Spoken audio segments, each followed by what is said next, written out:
SEO তে link juice কি বা এটা কিভাবে কাজ করে?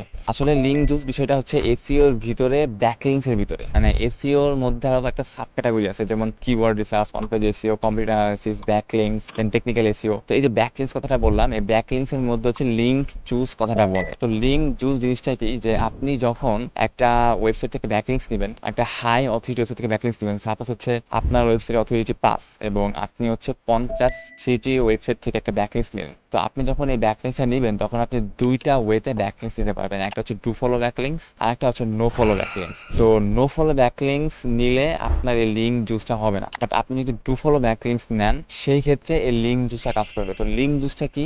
লিংক জুসটা হচ্ছে যে এই যে আপনার ওয়েবসাইটের অথরিটি কিন্তু 5 এবং আপনি হচ্ছে 50 অথরিটি ওয়েবসাইট থেকে একটা ডু ফলো ব্যাকলিংকস নিছেন। এই যে আপনি একটা হাই অথরিটি ওয়েবসাইট থেকে ব্যাকলিংকস নিলেন যার অথরিটি স্কোর 50, তো ওই অথরিটি 50 হওয়ার কারণে আপনার ওয়েবসাইটে ওই অথরিটি স্কোর একটু ইফেক্ট পড়বে। ইফেক্ট পড়বে বলতে আপনার ওয়েবসাইটে অথরিটি যে 5 ছিল এই 5টা হালকা একটু ইমপ্রুভ করবে, মানে ইনক্রিজ হবে। এটা কেন হলো? কারণ হচ্ছে আপনি হাই অথরিটি একটা ওয়েবসাইট থেকে ব্যাকলিংকস নিছেন। এই যে হাই অথরিটি ওয়েবসাইট থেকে ব্যাকলিংকস নেওয়ার কারণে আপনার ওয়েবসাইটের অথরিটি ইনক্রিজ হইলো, এইটাকে বলে হচ্ছে লিংক জুস। মানে ওই ওয়েবসাইট থেকে মনে করেন যে ওই ওয়েবসাইটে যত অথরিটি স্কুল ছিল ওইগুলো জুস বানায় আপনার ওয়েবসাইট একটু দিয়ে দিচ্ছে। তো আপনি সহজ ভাষায় এটা বুঝেন, এই জিনিসটা হচ্ছে লিংক জুস, যেটা হচ্ছে ব্যাকলিংকস এর মধ্যে পড়ে। বাট আপনি যদি নো ফলো ব্যাকলিংকস করেন তাহলে আপনি এই লিংক জুসের যে সুবিধা সেটা পাবেন না।